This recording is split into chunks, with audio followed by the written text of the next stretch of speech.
මූලික වශයෙන් ඔබේ සහනය ගැන කතා කරන්නේ. රටේ දියුණුව ගැන එතනින් එනවා. අපි ඉලක්ක කරගෙන ඉන්නේ රටේ මූලික ආදායම වැඩි කරගන්න.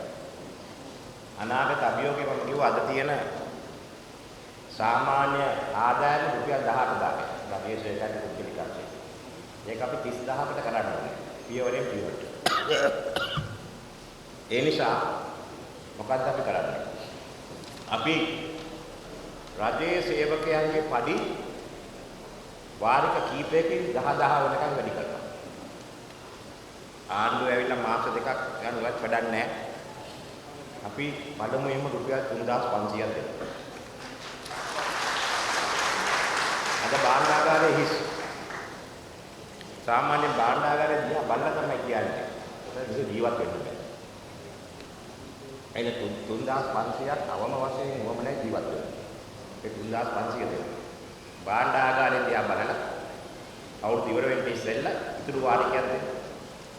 ඊළඟට මාස 6 වාරික වලින් අපිට මේක ඉවර කරන්න පුළුවන්. එක්කම පුද්ගලික අධ්‍යයනයට පඩි මණ්ඩල විහල්ලා පඩිය වැඩි කරන්න කියනවා. හැම ශේෂ්ත්‍රයකම. මෙතනින් අපි ආරම්භ කරා. එනම් මේ අවුරුදු අවසන් වෙන්න ඉස්සෙල්ලා 3,500ට වඩා අපිට දෙන්න පුළුවන් වෙනවා. ඒ රනිල් වික්‍රමසිංහ දන්නවනේ. දෙන්න පුළුවන් එක තමයි කියන්නේ. ඉස්සෙල්ලම 3,500 අස්මාගෙන අපි දෙන්න. ඉතුරු ටිකක් දෙනවා. බය වෙන්න එපා. එතනින් නවතින්නේ නැහැ. අවුරුදු 5ක් තුල හැම ශේෂ්ත්‍රයක් පඩි වැඩි කළා අපි රටේ සාමාන්‍ය වැඩ අද තියෙන 18,000යි නම් වෙන්නේ පුද්ගලයෙක්ට 30,000 බවට පත් කරනවා. හැම ශේෂ්ත්‍රයේම එක සැරේ නැගලා ඉන්නේ නැති වෙයි. ආණ්ඩුවේ ශේෂ්ත්‍ර ඉස්සරහයි අනික්වත් නිෂ්පාදිතය. තරකාරය දිනු වෙන්න ඒක ගෙවන්න පුළුවන් වෙනවා. හැමදාම දුප්පත් වෙලා වැඩක් නැහැ. ලෝකයේ ආර්ථිකයත් අමාරු කාලයකට යන්න පුළුවන්. මිනිස්සු තව පටි තද කරගන්න කියන්න බෑ.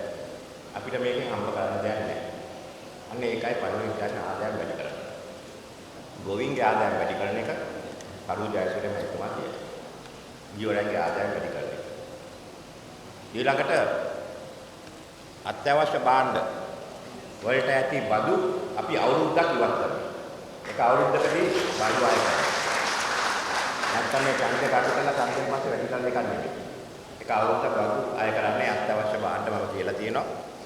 ඒ වගේම භූමි තෙල් මිල, ගෑස් මිල වගේම අඩු කරනවා. විදුලි ගාස්තු අඩු කරන්න තියෙනවා. තරකාරී කරන්න, වතුර ගාස්තු අඩු කරන්න තියෙනවා.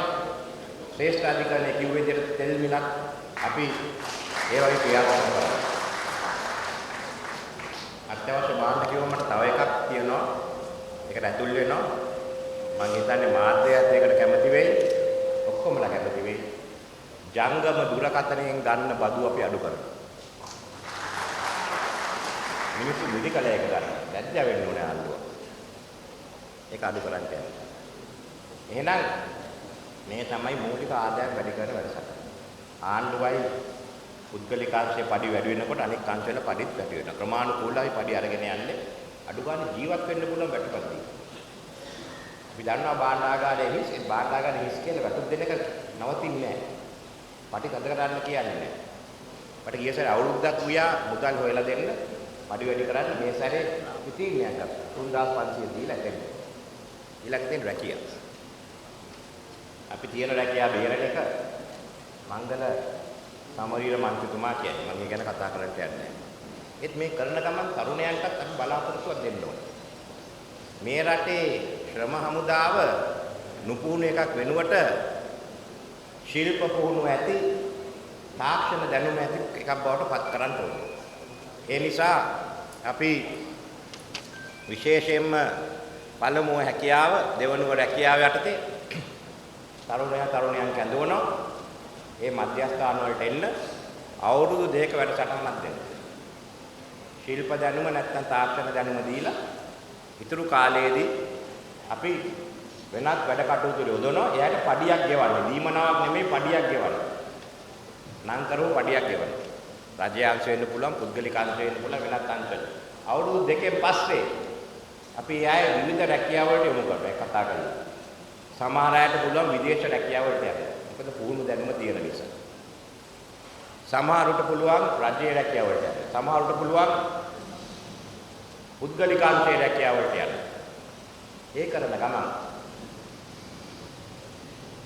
ගමන් ස්වයං රැකියාවලට යන්නත් කැමති කණ්ඩායම ඒකට උදව් කරනවා. මේ වැඩසටහන එතෙන්ට සීමා නොකර මේක කරන්න පුළුවන් නිසා අපි කර්මාන්ත කලාප 20ක් මේ රටේ ඇති කරනවා.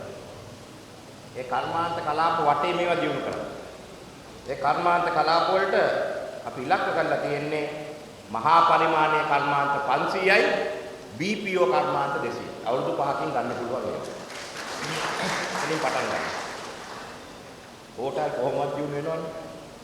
ඒක තවත් අය වෙනවා. අනික් සේවා එනවා. තියෙන ඒවා දියුණු වෙනවා. ඒ නිසා මෙතනින් තමයි අපි රැකියාව බිහි කරන්නේ. මේ සැලැස්ම කොටස. මම බැලුවා මගේ කොටස මෙතනින් පැහැදිලි කරන්න. ඊට පස්සේ කෘෂිකාර්ම ග්‍රාමීය පැත්ත, සෞඛ්‍ය පැත්ත අපේ නියෝජනායකතුමා ඊට ඉස්සෙල්ලා සමාජ පැත්තෙන් කරන වැඩ කටයුතු මංගල සමරීර මන්ත්‍රීතුමා කියනවා. ඒ ආර්ථික පැත්ත ඉවර කරේ ගමන් දේශපාලන නිදහස රවුෆ් ෆකීම් මන්ත්‍රීතුමා කියනවා. අධ්‍යාපනය තවදටික අපේ මහලේකම්තුමා කියනවා. ඉතින් මම කතාව මම මෙතනින් අවසන් කරනවා. හෙට ඉඳන් ආපහු පටන් ගන්නවා මේ ගැන කියන්නේ. කිසිම මේකක් නැතුව. ඒ නිසා ඔබට සහනයක් රටට දියුණුවක් එක්සත් ජාතික පෙරමුණේ ආණ්ඩුව අත්දැකීම්